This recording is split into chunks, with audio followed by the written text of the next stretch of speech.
Mariana era la mejor hada que habían cocinado en toda su vida. Era muy hermosa, con esa jaula encima de la cabeza para atrapar los sueños que se le escapaban al despertar, y el pelo hecho todo de lunas menguantes, y esos ojos negros y peligrosos, de los que salían chorros de fuego de verdad cuando se enojaba, y esa mariposa negra que siempre le andaba rondando, y esas alas en los pies que la hacían ser tan silenciosa y le permitían volar tan bajito.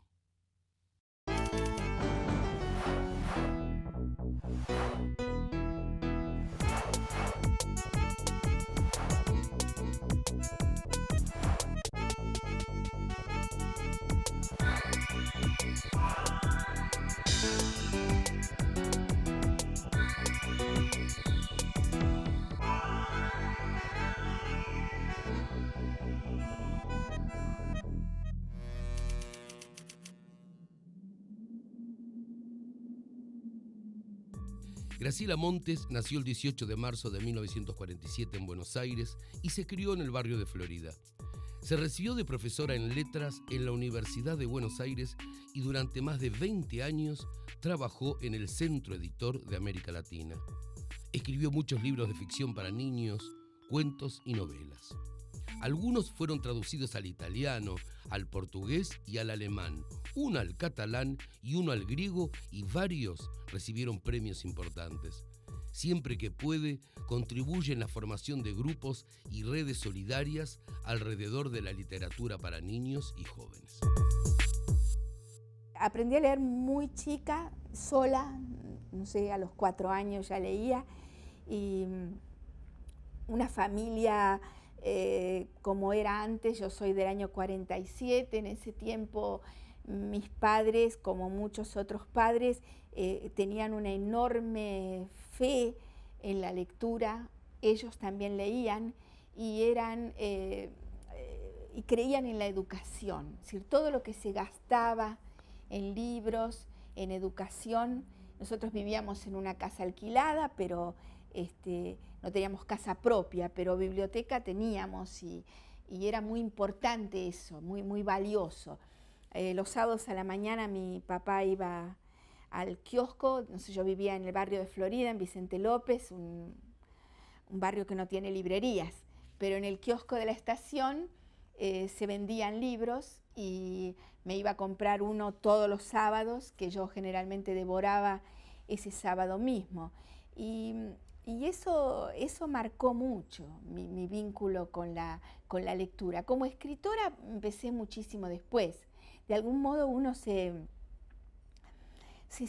nutre, se satura, se llena de lectura, y en algún momento hay que ponerse a escribir. No hay más remedio, ¿eh? Es de tanto leer que después hay que empezar a escribir.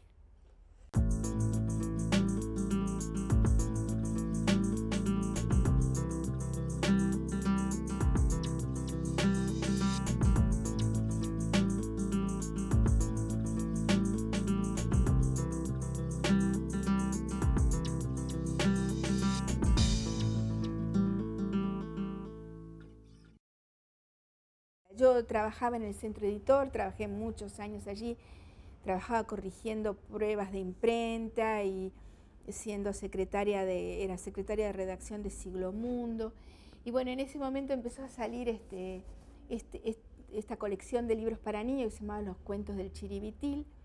Yo tenía una historia, un personaje y una pequeña historia privada, una mitología que habíamos armado con Ricardo, que eran las historias de los sodos, y probé cómo podía ser escribir un cuento para niños en los que me sentía cómoda. Había leído muchos y siempre fue una literatura que me pareció muy atractiva y muy respetable, ¿no? Nunca me pareció una literatura menor, me interesaba. Y bueno, tuve suerte. En realidad no al principio, porque la directora de la colección lo rechazó y me dijo que era un cuento rarísimo y que no se entendía mucho por qué había inventado esos personajes, pero la suerte fue que lo leyó Boris Spivakov y a él sí le gustó mucho, y manifestó un entusiasmo tremendo, y el libro se publicó, y cuando se publicó tuvo notas periodísticas, lo que era asombroso para un libro para niños. Y bueno, y esa devolución del lector también significa algo para uno. Así que después fui embarcándome en eso. Como bien se sabe, cuando a un odo le viene la tristeza, primero pone cara de triste, después llora, hojitas, y termina por ponerse verde limón. En cambio, los odos asustados primero ponen cara de asustados, después dicen lu, y después se ponen violeta, violeta, y el único que sabía qué hacer con un odo violeta o verde limón era Sanchodo Curador. El vínculo entre el texto que uno está leyendo, el libro que uno está sosteniendo y uno, es particularmente íntimo y particularmente independiente para uno. Hay una gran libertad en el lector, que es el que decide su ritmo, si quiere releer o no quiere releer, si quiere interrumpir la lectura y cerrar el libro y retomarlo o no retomarlo nunca más, si quiere leer de atrás para adelante.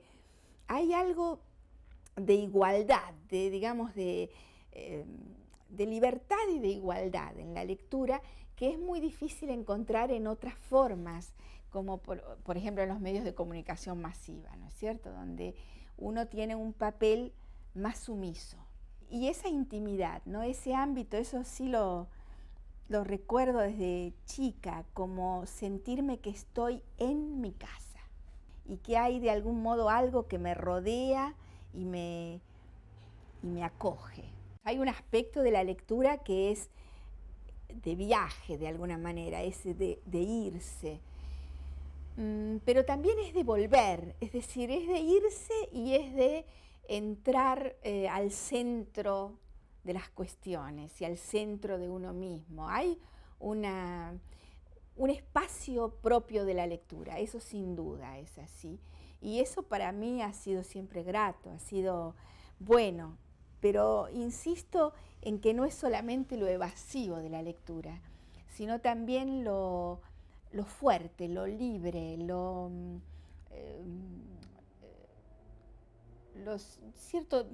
cierta forma dominante de poder dominar la letra, ¿no? Hay una fuerza en la lectura.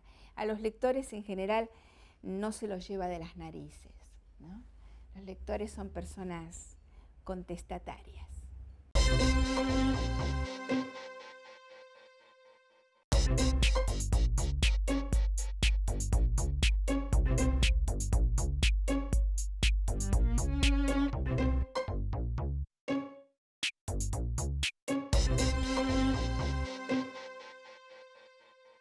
Creo que nosotros teníamos en los años de mi infancia un universo más acotado. Había una cosa que se podía llamar la infancia, donde uno vivía. Pero hoy eso es casi impensable, puesto que la infancia de los niños está atravesada de mil maneras y agujereada por mil maneras y le corren vientos adentro. Eso es impensable. Lo que uno puede hacer en este mundo múltiple es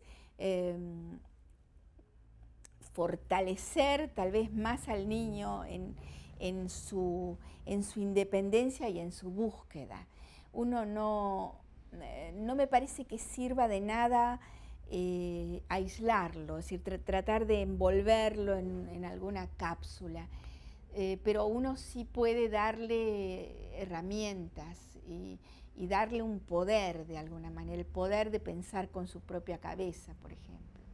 Eso es indispensable porque es un mundo en el que también es fácil sucumbir a muchas servidumbres. Entonces, aprender a ser libre es lo que uno puede hacer para resguardar su infancia, pero no censurar trozos de la realidad, porque, bueno, sobre todo porque es inútil. Mis hermanos y hermanas chupaban chochos de contentos, y mi madre de a ratos se quedaba echada descansando y de a ratos alzaba la cabeza, los olisqueaba y les daba unos lengüetazos largos y jugosos.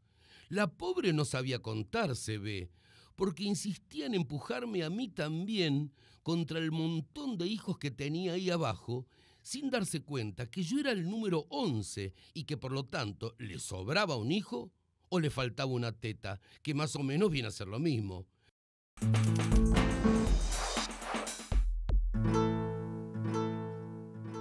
Yo creo que hay un peligro, y es que un peligro ya instalado, digamos, que es un hecho ya, que es que la ley del mercado reemplace a la actividad del lector, que es el de la búsqueda. El lector siempre es un buscador, por eso el mayor invento para el lector ha sido la biblioteca. La biblioteca es un grandísimo invento, puesto que es para citar a Borges, laberinto, donde hay infinitos recorridos posibles y cada lector hace el suyo.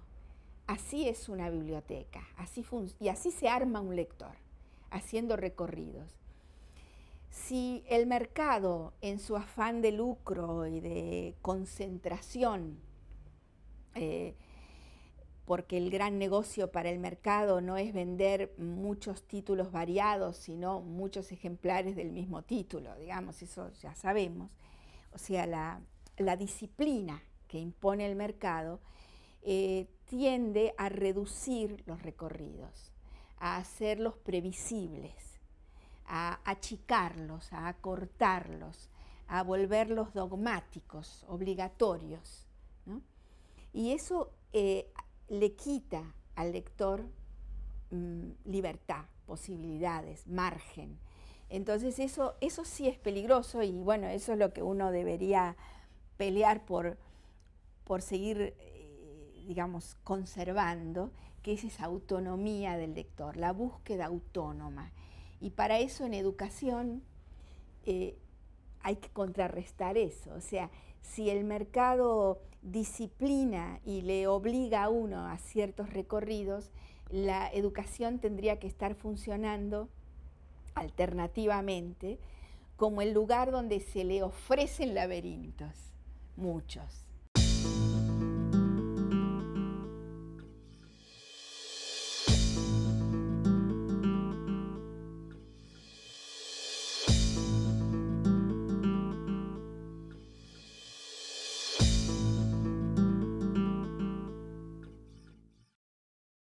Yo creo que lo que uno puede hacer es dar ocasión.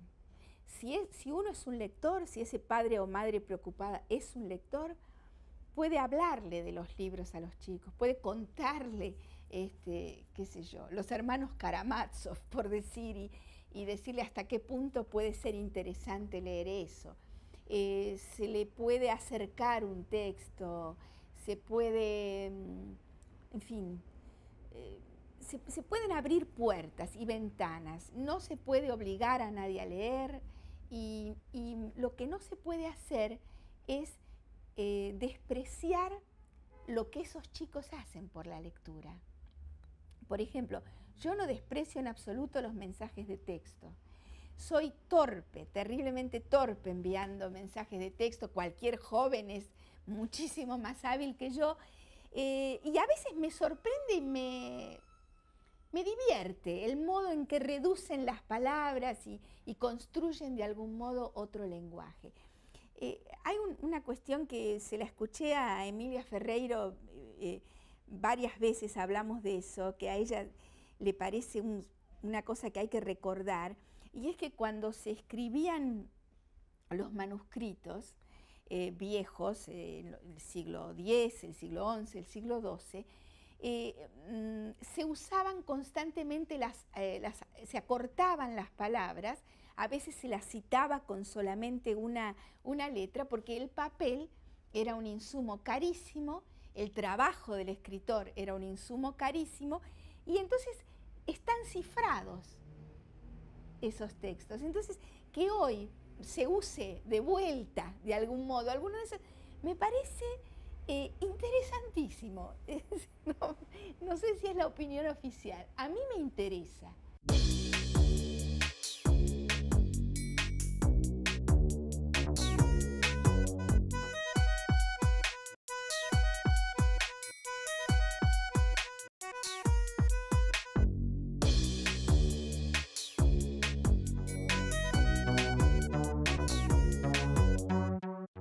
En realidad nunca dejé de escribir para adultos, ¿no? Yo primero escribía para adultos y después me embarqué y me apasioné mucho por este mundo, este público, estas reglas de juego de la literatura de los chicos que me siguen pareciendo muy interesantes.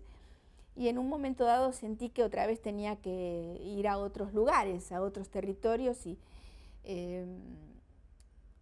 y tener otros desafíos, otras búsquedas, otras inseguridades. Incluso eso para un escritor me parece que es bueno, yo por lo menos lo aprecio. No estar siempre en el terreno muy conocido, en el terreno que uno domina. Es bueno salir a buscar a un terreno más silvestre, más peligroso, más del borde. Y eso me pareció, yo ya había escrito otra novela que se llamó El Umbral, que me llevó muchos años de trabajo, otra que se llama Elizabeth, y después esta experiencia mancomunada con Emma Wolf, que fue muy espléndido trabajo. La vista agudísima del pájaro lo abarca todo. Solo él puede atrapar en su ojo las colinas, el mar, toda Génova empinada sobre su triunfo y todas las naves del puerto y también el nudo más pequeño en el más delgado de los cabos, la fauce del dragón en el estandarte y el puño crispado del prisionero. También abarca la figura de Rustichello. Ve al pisano agazapado que desde esa altura es tan insignificante como una liebre, poco más que un roedor de los que el cernícalo atrapa. Ve su pie torcido que resbala cuando intenta encaramarse sobre el vértice del techo y los trozos menudos de pizarra que desprende. El cernícalo vuela sobre todos ellos, víctimas, victimarios y curiosos, blancos de su mirada atenta. Recorre cada fragmento del gran fresco, controla en su asombrado planeo cada una de las piezas de ese magnífico rompecabezas.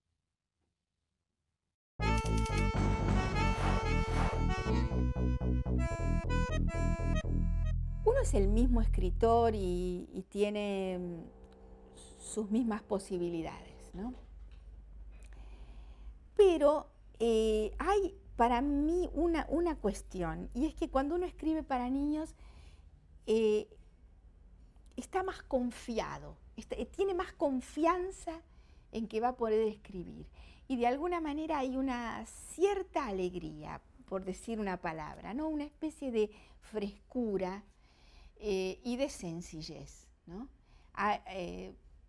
Cuando uno está escribiendo para los chicos sabe que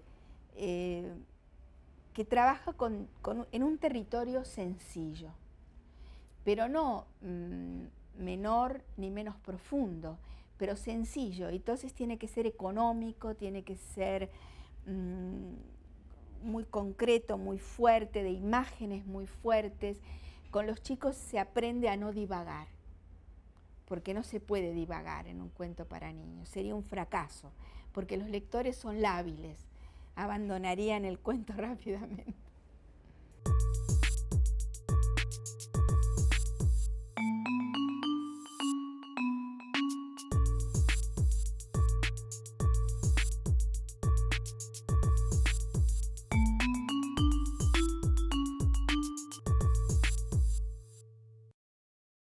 Yo había tratado la cuestión de los desaparecidos, creo que ahí por primera vez para los chicos en el año 86 en una colección que salía en los kioscos que se llamaba Entender y Participar. El número 3, que era Los derechos de todos, llevaba en la tapa a las madres con los pañuelos. Eso estaba muy cerca del regreso a la democracia, lo más cerca que se hizo, creo. Y hablaba de los desaparecidos. Y esa era una cosa que yo tenía en mente desde hacía rato, varios años. Lo había tratado de hacer en el año 81, bueno, en fin, finalmente salió. Y en el libro del golpe, que una cosa que en realidad me pidió el diario, página 12 originariamente, después le sumé los testimonios de los hijos. Y fue un trabajo difícil, es dificilísimo contar eso y tratar de contarlo sin ponerse a llorar a cada rato, ¿no? Porque es muy triste. Y fue muy importante para mí escuchar el testimonio de otros. Es una historia que hay que contarla con muchas voces. No me parece que tenga que uno remitirse a una única voz que se lo cuente. Como esas cosas son muy difíciles de digerir y hay que contarlas muchas veces. Y los hijos las contaban cada uno a su manera y eso para mí tuvo un valor muy, muy grande. El 24 de marzo de 1976 hubo un golpe de Estado. Un golpe de Estado es eso, una trompada a la democracia. Un grupo de personas que tienen el poder de las armas ocupan por la fuerza el gobierno de un país. Toman presos a todos, al presidente, a los diputados, a los senadores, a los gobernadores, a los representantes que el pueblo había elegido con su voto. Se convierten en dictadores. A los amigos los nombran intendentes, jueces, ministros, secretarios, así queda todo en familia. Se sienten poderosos y gobiernan sin rendirle cuenta a nadie.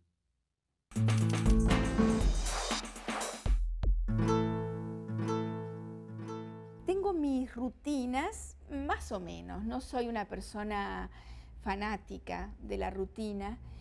Siempre tengo un texto entre manos, pero los textos entre manos que tengo, además del texto, digamos, de fondo, por decirle así, que es de pronto una novela en la que estoy trabajando, siempre aparecen otros textos en el medio, una conferencia, las cartas, porque los mails son escrituras y hay correspondencias muy variadas con distintas personas o distintos públicos, si querés. Y digamos, eso está siempre, o sea, grueso. A la mañana generalmente me ocupo de estas cosas más públicas, como correos, y generalmente la tarde la dedico a la escritura más de fondo, pero no siempre puedo, a veces tengo que leer muchas otras cosas y no me puedo, a veces pasan días en que no retomo un texto, y en vacaciones habitualmente no escribo nada. Cuando me voy de vacaciones me llevo bolsones, pilas de libros. Eso sí es mi felicidad. Es más, uno es más feliz cuando está leyendo que cuando está escribiendo.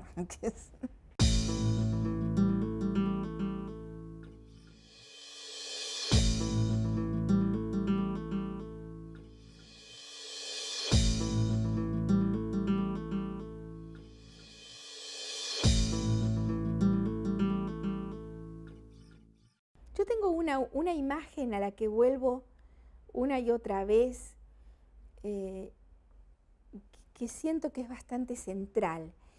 Y es una experiencia que tengo desde muy chica. Y es la de sentir que la realidad, lo que estaba ahí, lo que está ahí, está estructurado en capas. Y que si uno levanta una tapa, siempre hay otra debajo, que a su vez se puede levantar y así. O sea que son como una especie de hojaldre, por decir así, de mundos.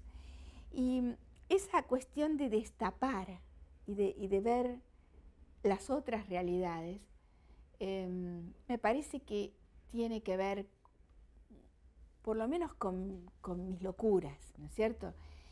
Y los que leen dicen que aparece esa cuestión en mi escritura. Ellos sabrán, porque la palabra la tienen los lectores. Los escritores, de verdad, acerca de nuestra obra no debemos hablar.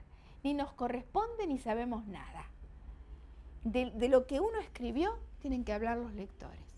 Ellos son los que mandan sobre lo que uno escribió.